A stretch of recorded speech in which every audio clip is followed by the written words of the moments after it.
everyone. How are you? Good, man. Thank you for having me here.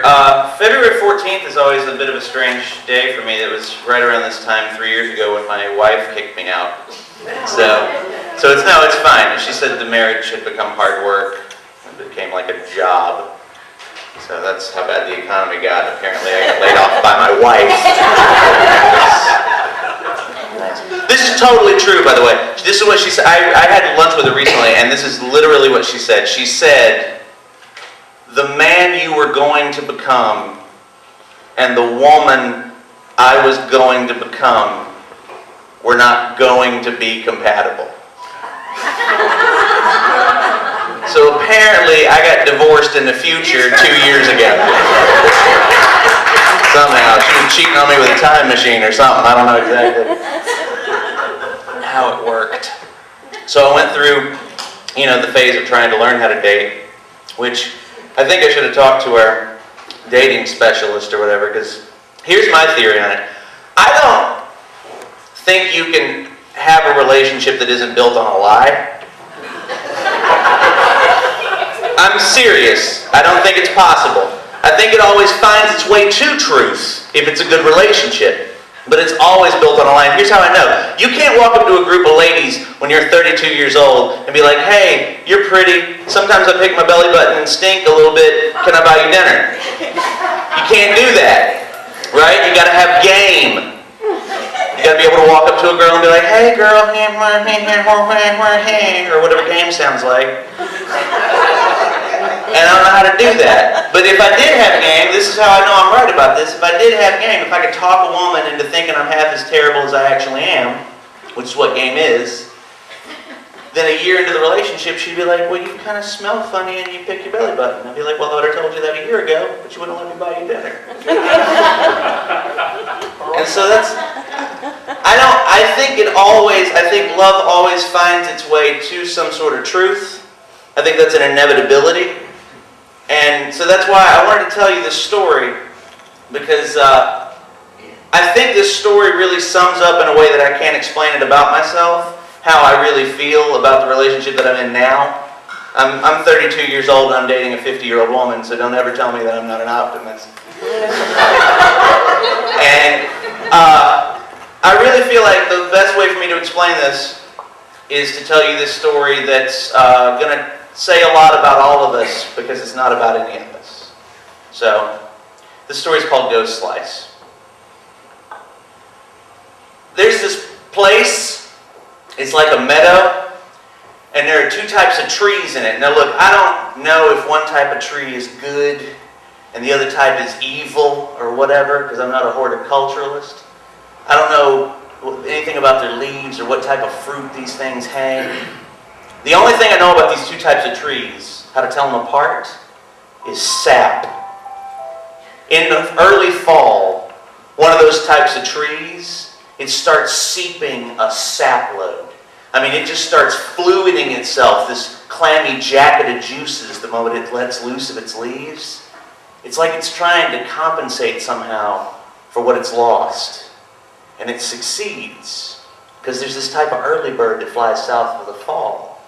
And it lands there on those types of trees for a layover, and it beaks up that sap, and there's an enzyme in that sap that causes the bird to molt and molt and molt.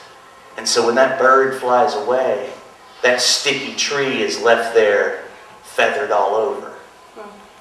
It's a beautiful thing, if you stick your ear against your shoulder when the wind blows and you watch, it looks like those feathered trees aren't swaying. It looks like the landscape is half trying but failing to fly away. Now the other type of tree, it doesn't seep, so the birds don't even bother. It never even sees the perch of a predator, and that's why, around the same time, thousands of other types of wings, butterflies, all bright green in that part of the country, are sitting there on the twigs and the limbs that would otherwise be completely bald. It's a beautiful thing. If you look up and you watch those wings slowly open and close like a folder, it's real easy to deceive yourself into believing that maybe those wings are leaves applauding themselves for staying alive. I saw a video one time of this kid pick up a crab apple with visions of grandeur being a pro baseball pitcher and throw a strike, and that butterfly tree exploded into a flutter. It was beautiful for a few seconds, but then it just left it standing there like a bunch of dead bone fingers pointing in every direction for 2 months after. Now, why am I telling you all this? Because it's a very, very different place. They have a whole different type of belief system there. They don't even believe that ghosts come out one size fits all. The old husbands who passed down the old wives' tales, they would tell you that spirits come out in bits and pieces and parts. I know it's weird to hear it because we're not trained to think that way, but have some empathy. Remember, they were taught this from a baby's age. It's part of their fairy tales over there.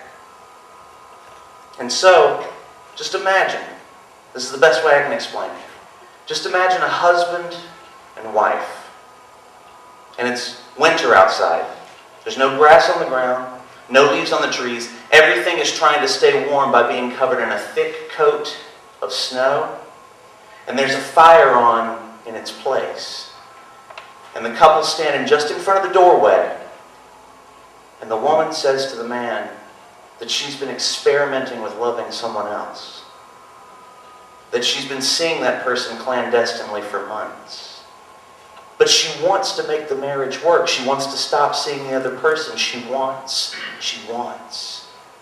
She says she's going to spend some time with her friends. Give him a chance to think things over. Now, this is the important moment.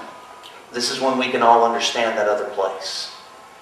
When that man draws in a breath warmed by that fire and the overzealous beat of his heart, and he turns that doorknob and opens it up into the cold evening and says the words, "I love you," you can see them. And when she sighs out of relief, you can see that too. And you would say you can see that for something scientific. But what I'm telling you about this specific belief system, this specific tradition, they would say a slice of ghost left those people's bodies. A part of that man that is now dead but lives on as a spirit intent on haunting them both. The part of that man that he released was the part of that man that could ever easily trust his wife again. And when she sighed, you'd say out of relief. They would say she released the slice of a woman who ever really understood herself. And there they stand, just like those two trees. Everything that was initially beautiful about them has either fallen off or flown away. And yet they're still beautiful.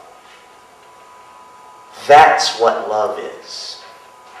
Two people trying to make it work, while all the ghosts of who they could have been, but will never be able to be again, mingle and topple and dance with one another like a wintry evening full of seemingly meaningful work.